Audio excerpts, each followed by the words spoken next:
Hey everybody, it is Monday, November 27th, 2023, and I have been in my ritual a little late today. My morning got started off a little rough, and I'm just now getting to pull my tarot cards and sink into the downloads for the day. In the practice of yoga, there are gods and goddesses or deities that we can offer our practice up to. And it's said that when we do so, they will instill us with the characteristics or powers that they hold. And so the other day, I'm not sure why, it's really random, but the goddess Saraswati kept popping into my mind. Her name, the reasoning behind her powers, and the reason I believe now is because today I needed her assistance and guidance. And so this is what Saraswati looks like. She has her instrument. I don't know what it's called. She has several arms. She is highly adorned, and she is one that is known for flowy language, music, communication, and just general wisdom. And so there's many stories about how she became Saraswati and the powers that she has. But one of the ones that stuck with me in the book, let's see, where is it? I think I put it away, but Awakening Your Shakti, that talks about a lot of the deities that we honor in the practice of yoga, says that there was a young man and he lived in a village, and he was deemed unskilled because he was unable to articulate the language. And Sanskrit, those terms are really, really difficult to pronounce.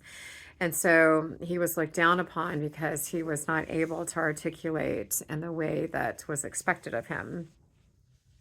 And so he goes down by the river and he sees this woman who is frail and looks like she's hungry, and he takes her in and he feeds her, and he nourishes her and gives her a place to stay, and for nothing in exchange, just because that was the kind soul that he was.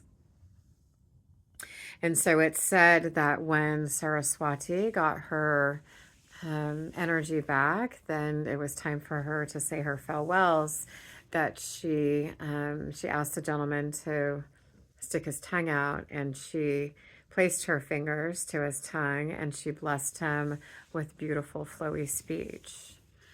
And it was such a gift for this young man, because then he could go back into his village and his community and actually be part of, and that's what we are all seeking. And so she really blessed him with love through that flowy speech.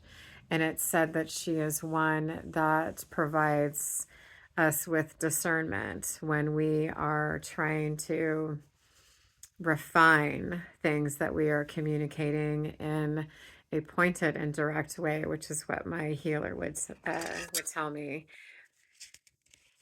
We have conversations with people back and forth that there's a lot of banter at times, right? I said, he said, she said, you said, and there's all these details that don't need to be brought into what the core or root of the conversation is really about. And so she is one that helps us discern in that conversation so that we can avoid the banter and the blaming, and allow it to just be what it is.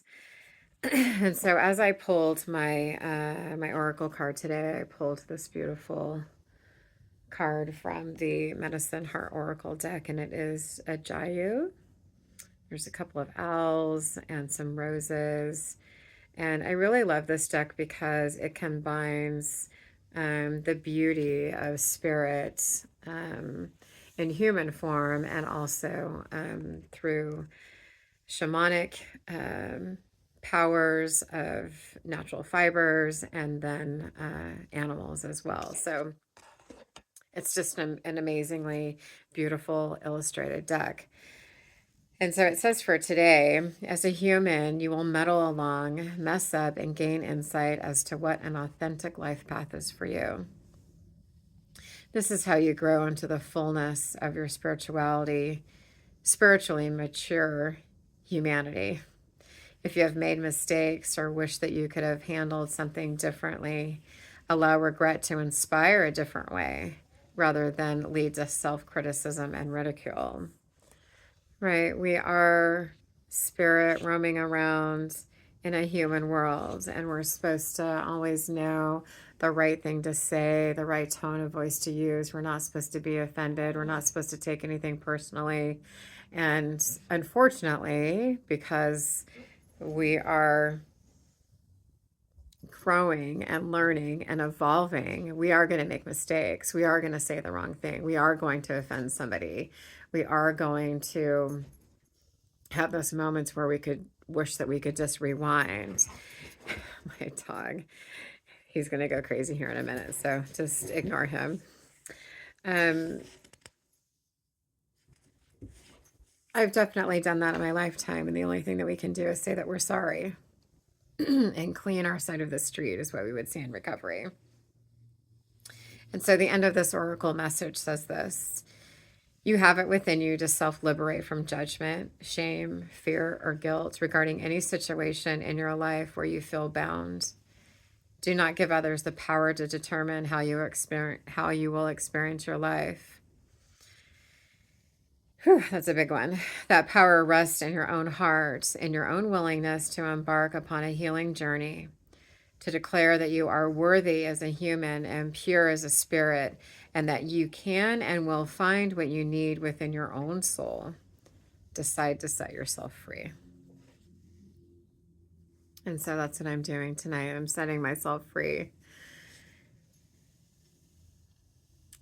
There's so much that I can pull from recovery into the spiritual world, and I love that I have that amazing outlet.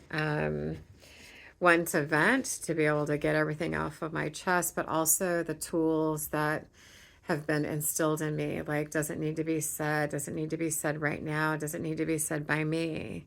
If you answer those 3 questions when you're in a predicament that you might make a mistake and say something that you don't mean, you can save yourself a lot of headache and regret. So